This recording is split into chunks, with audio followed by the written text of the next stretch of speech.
Hi, everyone. Harry here to talk about the talented former Representative George Santos. He has agreed to plead guilty, could come as soon as today. All right. Not to toot my own horn, but from the time his spectacular life of fabrications emerged, and his essential bilking in small time and big time ways anybody within arm's length, I've been saying this case has to end in a guilty plea. The math seemed pretty straightforward to me.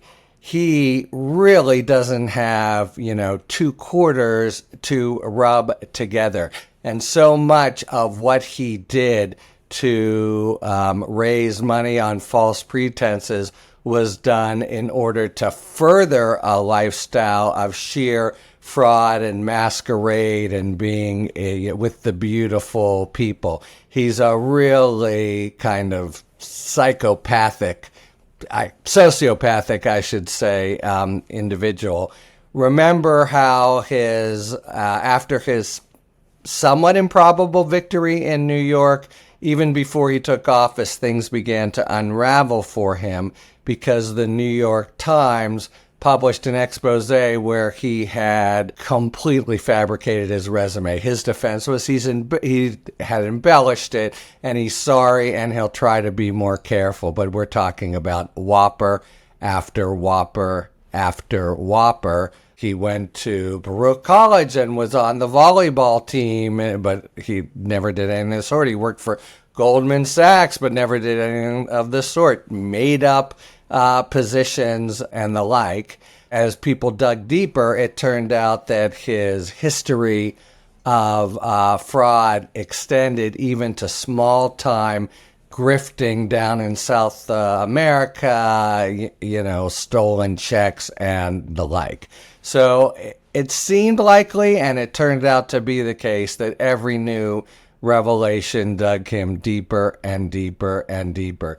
Now, recall how he cozied up to the then Speaker of the House, and they had such a razor-thin margin that Republicans were completely turned a blind eye to all his lies and resume fraud, and he then just tried to, the grifter had found himself all of a sudden in the United States Congress, and he tried to hang on by his fingernails, tried to leverage as much as he can the notion that the Republicans really needed him. But as more and more came out, eventually he was forced out. So his perch as legislator was gone, and he was basically, without defense in the field against a whole fusillade of charges. And those charges, you could go back forever against him, but the feds threw the book at him, 23 different criminal charges that came in two big batches,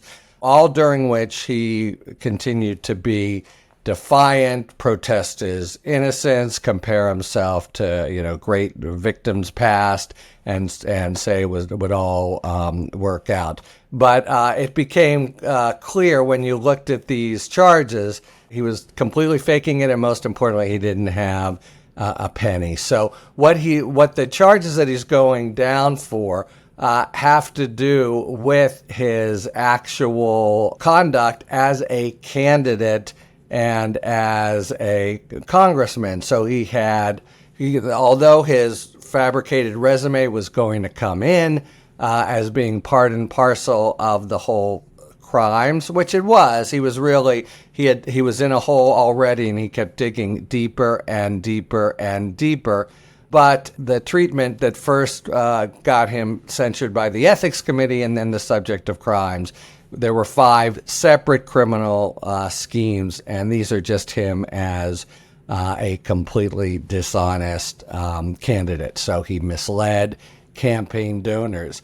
He charged their credit cards without authorization. He just took them and gave himself substantial campaign donations. His campaign finance reports, it was always a complete house of cards. So he had to make up donations. It looked as if he had given himself a very big infusion of money, but he didn't have money to infuse. So that had been, financial hanky-panky. He had received unemployment benefits, which are not so substantial, but it showed how desperately he was for any kind of money, falsely. And then he lied repeatedly on his financial disclosure form. And so, again, this is a guy who's been a grifter, small time, graduated to the big con to run for and win U.S.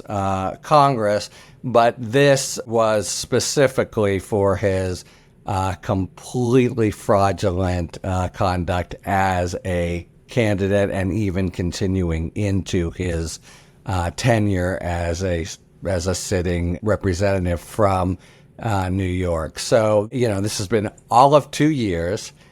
He was lauded as an openly gay Republican, first one non-incumbent to win a House seat anyway, but then he was ousted after the Ethics Committee published a damning report which just had, everything in there, and was the basis of the criminal charges.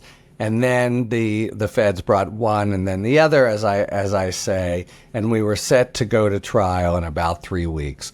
So the signal that he had finally buckled under was when a letter went to the judge saying, "Can we have as soon as possible a status conference? Oh, and give him more time on his response to our motion." So he didn't want to, pay a lawyer even to respond to the motions. He was completely tapped out. He'd sort of always been. Then they came to court and made it clear he's going to plead. The reports are he's going to plead to significant, more than a charge. He's got these 5 big charges, and he's going to plead to more than one of them. They're very brazen. He has very little leverage. The DOJ could just have been there saying, come on, go to trial. This is what we do, make our day. And it would just be, for him, a $1 million defense that he didn't have and wouldn't be successful. The $1 million he didn't have, and the merits he didn't have either. So it was completely untenable, and he had to plead. But I wouldn't be surprised if it's, it's not one of those things where he pleads to a single misdemeanor. He's going to plead, and he's going to do some time. Not nearly as much as had he been convicted, but I think you can see the talented Mr. Santos being imprisoned, being sentenced to a term of imprisonment of a few years for all these frauds. So it was always coming. Now it's here, and it's the end of the line for George Santos. Talk to you later. Thanks for tuning in. If you enjoyed this video and other Talking Feds content, please take a second to like and subscribe. Talk to you later.